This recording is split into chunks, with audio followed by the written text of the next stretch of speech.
Hello नमस्कार प्यारे साथियों, स्वागत और अभिनंदन आप सभी का आपके डिजिटल लर्निंग प्लेटफॉर्म पर। और आज अपन बात करेंगे साथियों राजस्थान करंट अफेयर्स की। आज अपन चर्चा नहीं करेंगे, अपना एक जो है अलग मिशन मैंने स्टार्ट किया है।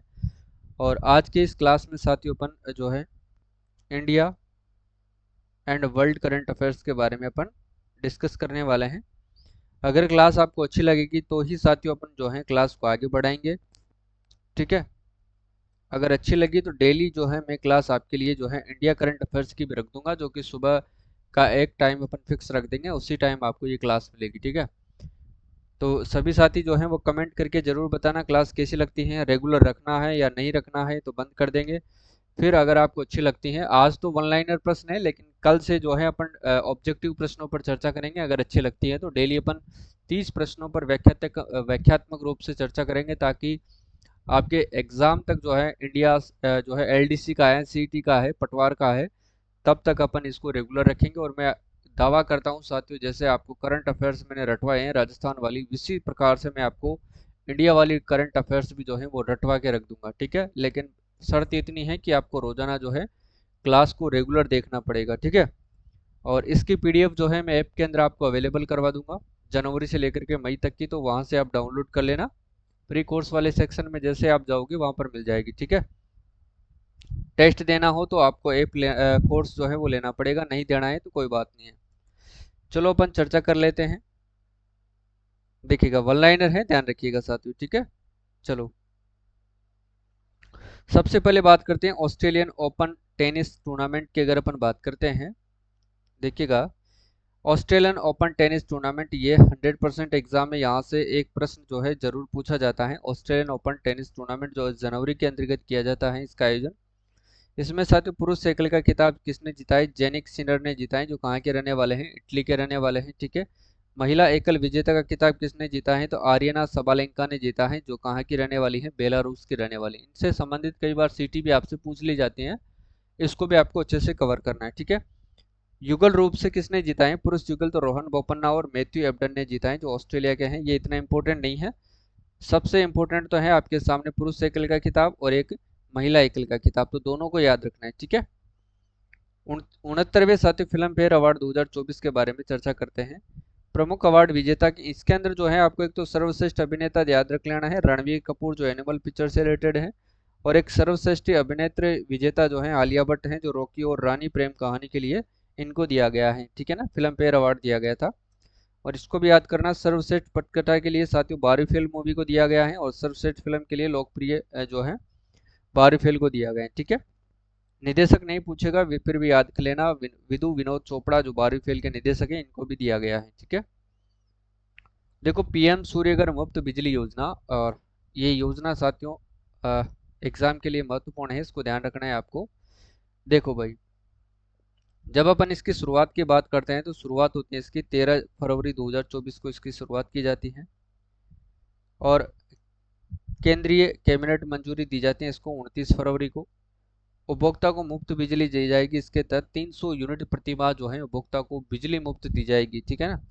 और देश में साथ ही ध्यान रख लेना 1 करोड़ घरों को जो है इससे क्या किया जाएगा? लाभान्वित किया जाएगा, ठीक है ना। और इसमें जो है सब्सिडी का जो है अधिकतम 75 इस पर जो है 75,000 करोड़ रुपए का प्रावधान करेगी कौन? सरकार करेगी, कौन सी? केंद्र सरकार, ठीक है। तो बजट इसके लिए कितना पास किया गया है? तो 75,000 करोड़ रुपए पीएम सूर्यघर मुफ्त बिजली योजना के लिए बजट पास किया गया है। और ये 1 करोड़ घरों को रोशन करेगी, किससे? जो है पीएम सूर्यघर मुफ्त बिजली योजना के तहत, ठीक है। इसमें जो है सोलर प्लांट लगाए जाएंगे, साथियों ध्यान रख लेना आप लोग। और 1 करोड़ घरों को प्रति माह है जो अब है 300 यूनिट बिजली निःशुल्क मिल सकेगी, ठीक है। याद रखिएगा, इसमें जो है आपको जो भी जब आप सोलर प्लांट लगाओगे तो आपको जो है एक सब्सिडी भी दी जाएगी, ठीक है। वो कैटेगरी होगी, 3 कैटेगरी, 1 किलोवाट, 2 किलोवाट और 3 किलोवाट का जो आप प्लांट लगाओगे उसके अनुसार आपको सब्सिडी दी जाएगी। अधिकतम सब्सिडी इसमें साथियों 78,000 रुपये दी जाएगी, ठीक है ना। अधिकतम सब्सिडी कितनी दी जाएगी? तो 78,000 रुपये मिलेगी। आय सीमा अधिक हुए हैं तो ध्यान रख लेना, इसमें आपको जो है ब्याज, अगर आप जो है किलोवाट घंटा, जैसे कि आपने 1 किलोवाट घंटे 1 किलोवाट जो है का प्लांट अगर आपने लगाया है तो उसमें जो लागत आती है वो 50,000 रुपये आती है कुल लागत। अब जिसमें से आपको 30,000 रुपये क्या दी जाती है, सब्सिडी दी जाती है। तो आपका अगर आपके पास 20,000 रुपये नहीं है तो सरकार क्या करती है, बैंक से आपका लोन करवा देती है और उस पर जो है 7% सस्ते ब्याज दर पर आपको क्या करेगा, लोन उपलब्ध करेगा। ठीक है, यानी कि अगर 12% ब्याज आपसे लोन वसूल करता है तो फिर सरकार आपको उसमें जो है 7% की सब्सिडी दिलवाएगी और आपको कितना प्रतिशत ब्याज देना पड़ेगा, यानी कि 5% ही देना पड़ेगा। यानी कि 1 लाख रुपए पर जो ब्याज आपको देना पड़ेगा वो 5,000 रुपये ही देना पड़ेगा। ठीक है, तो याद रखिएगा आप लोग। इसमें 3 कैटेगरी है।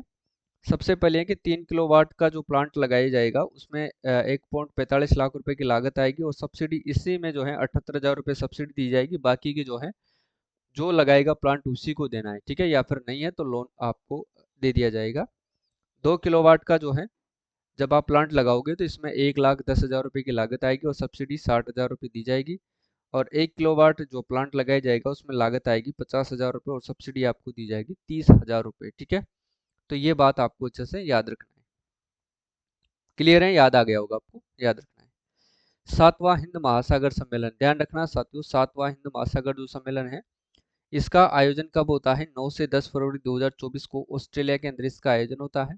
किसका, हिंद महासागर सम्मेलन का। क्रम कौन सा है पूछा जा सकता है, सातवां। ठीक है, किस थीम पर यह आयोजित होता है, तो एक स्थिर और टिकाऊ हिंद महासागर की ओर, इस थीम पर यह आयोजित होता है।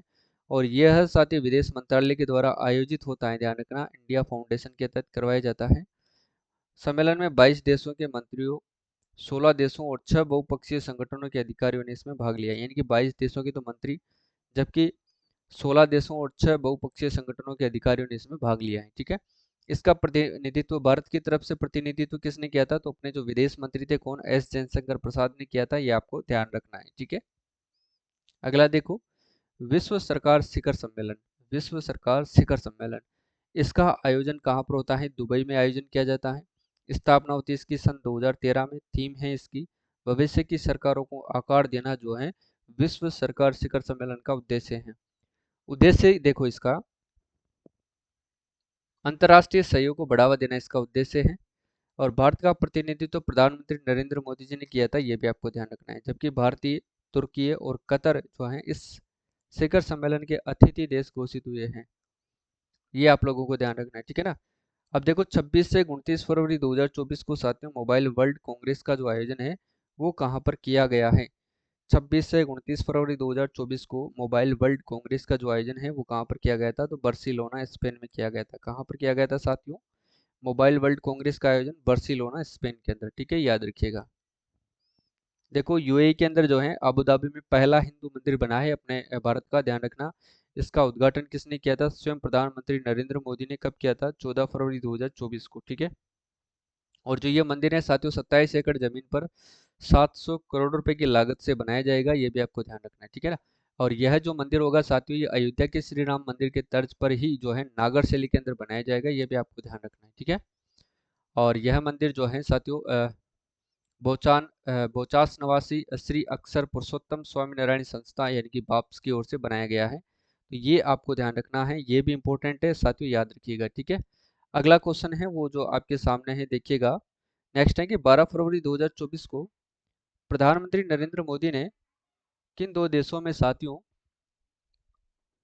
वर्चुअल मोड पर यूपीआई सर्विस को लॉन्च किया गया है, तो ये श्रीलंका व मॉरिशस के द्वारा लॉन्च किया गया है। ये अपने आप में एक महत्वपूर्ण प्रश्न है साथियों, इसको याद रखना है आपको। ठीक है ना, यानी कि जो अपने भारत की जो यूपीआई है वो लॉन्च किए दो देशों ने, श्रीलंका ने और एक मॉरिशस ने। ठीक है, तो याद रखिएगा। देखो अंतर्राष्ट्रीय सौर गठबंधन आईएसए के बारे में चर्चा करते हैं। अंतर्राष्ट्रीय सौर गठबंधन आईएसए के बारे में अपन चर्चा करते हैं। देखो 119वां देश है जो इसके अंदर सदस्य बना था, वो था माल्टा। ठीक है, स्थापना कब होती है इसकी, 30 नवंबर 2015 को भारत और फ्रांस द्वारा इसकी स्थापना की जाती है। मुख्यालय की बात करें तो गुरुग्राम हरियाणा इसका मुख्यालय है। और वर्तमान अध्यक्ष कौन है, केंद्रीय ऊर्जा मंत्री और आर के सिंह जो है इसके वर्तमान अध्यक्ष हैं, ध्यान रखना है आपको। और माल्टा 119वां सदस्य देश बना था, ये भी आपको ध्यान रखना है। ठीक है, तो सारी बातें याद रखना है। अगर आपसे पूछा जाए कि अंतर्राष्ट्रीय सौर गठबंधन यानी कि आईएससी का जो है मुख्यालय कहाँ पर है, तो गुरुग्राम हरियाणा के अंदर है। ये प्रश्न तो ध्यान रखना, मुख्यालय अक्सर एग्जाम में पूछ लिया जाता है, तो इसको आपको ध्यान रखना है। ठीक है, मुख्यालय कहाँ पर पूछा जाता, मुख्यालय कहाँ पर है, गुरुग्राम हरियाणा के अंदर है। गुरुग्राम हरियाणा में। ठीक है, याद रखिएगा आप लोग। और 119वां सदस्य देश कौन सा बनाए, तो माल्टा बनाए। स्थापना कब होती है इसकी, 30 नवंबर सन 2015 को भारत और फ्रांस दो देशों ने मिलकर इसकी स्थापना करी थी। ठीक है, अगला क्वेश्चन देखो। 15 मार्च 2024 को संयुक्त राष्ट्र संघ के द्वारा जारी मानव विकास सूचकांक रिपोर्ट 2022 यानी कि HDI 2022 में भारत का कौन सा स्थान रहा है, तो 134वां स्थान रहा है, ध्यान रखना है। ठीक है, कौन सा स्थान रहा है, 134वां, किसमें, मानव विकास सूचकांक के अंदर। और ये जारी कौन करता है, संयुक्त राष्ट्र संघ जो है इसको जारी करता है। कब किया गया था, 15 मार्च 2024 को जारी किया गया था। ठीक है, याद रखिएगा। अगला देखो, विश्व खुशहाली सूचकांक 2024, विश्व खुशहाली सूचकांक 2024। अब देखो इसमें जो है वर्ल्ड हैप्पीनेस इंडेक्स के अंदर भारत का जो है 126वां स्थान है। यही इंपॉर्टेंट है और प्रश्न यही से पूछा जाता है, इसी को सिर्फ आपको याद रखना है, बाकी याद ना भी रखे तो कोई दिक्कत नहीं है। ठीक है, इसको जारी करता है संयुक्त राष्ट्र सतत विकास समाधान नेटवर्क जो है इसको जारी करता है।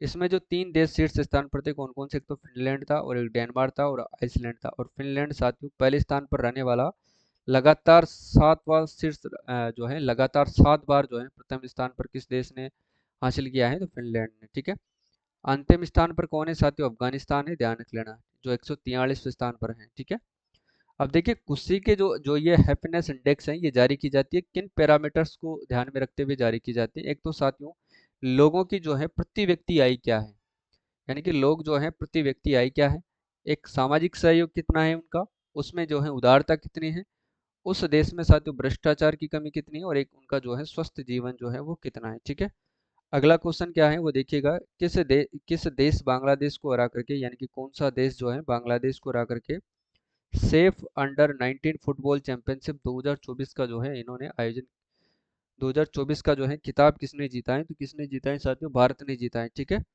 ये भी आप लोगों को विशेष तौर से ध्यान में रखना है।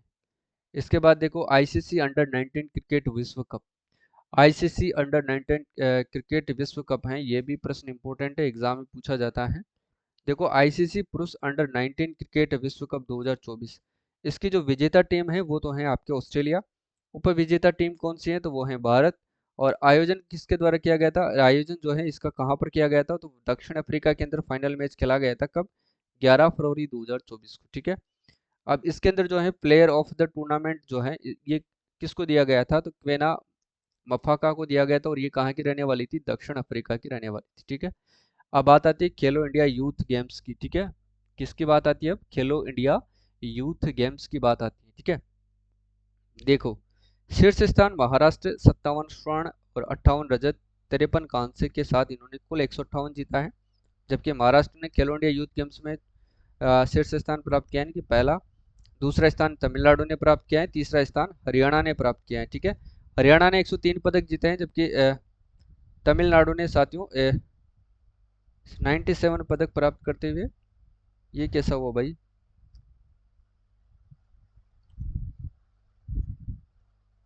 50 58।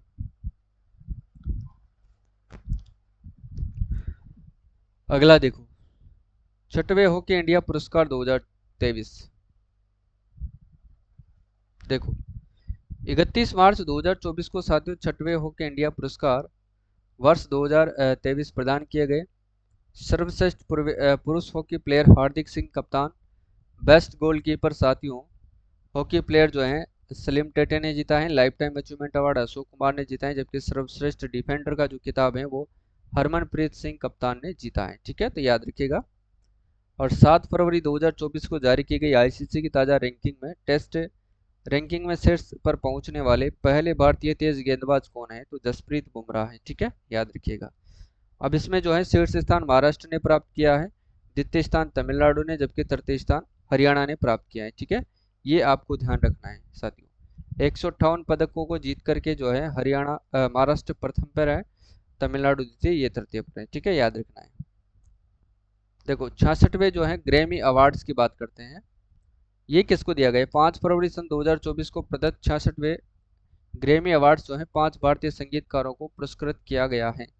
पहले कौन कौन से थे, शंकर महादेव, जाकिर हुसैन और राकेश चौरसिया, गणेश राज गोपालन, और 5 सेल्व गणेश विनायक राम को दिया गया है। ठीक है, ये आपको ध्यान रखना है। दादा साहब फाल्के इंटरनेशनल अवार्ड 2024, इसमें सिर्फ एक ही आपको याद रखना है, बेस्ट एक्टर्स के रूप में दिया गया था शाहरुख खान को जवान मूवी के लिए, सिर्फ ये याद करना है, ठीक है। और बेस्ट एक्टर्स भी याद करो तो कर लेना, Rani Mukherjee, Mrs Chatterjee versus Norway के लिए इनको दिया गया है, ठीक है। इनको ध्यान रखो तो रख लेना, वरना कोई दिक्कत नहीं है। लक्ष्मी नारायण अंतर्राष्ट्रीय पुरस्कार 8 फरवरी 2024 को किस संगीतकार को प्रदान किया गया है? तो प्यारेलाल शर्मा को जो है प्रदान किया गया है, ठीक है। तो चलो आज की क्लास को तो यहीं पर समाप्त करते हैं, ठीक है ना। और क्लास आपको कैसी लगती है? क्लास जो है अगर आपको अच्छी लगती है साथियों तो ज़रूर बताना, क्योंकि क्लास इंपॉर्टेंट भी है, और ऐसी क्लासें आप रोज़ लेना चाहते हैं तो कमेंट करके ज़रूर बताएं, ठीक है। तो फिर उसके बाद रेगुलर रखेंगे, नहीं तो अपन जो है आज ही अपन इसको बंद कर देंगे, ठीक है। फिर कल से अपन जो है जो पढ़ाते आ रहे हैं वही पढ़ेंगे, ठीक है। तो आज के लिए बस इतना ही, मिलते हैं कल वाली क्लास में, तब तक के लिए सभी साथियों को जय हिंद, जय भारत।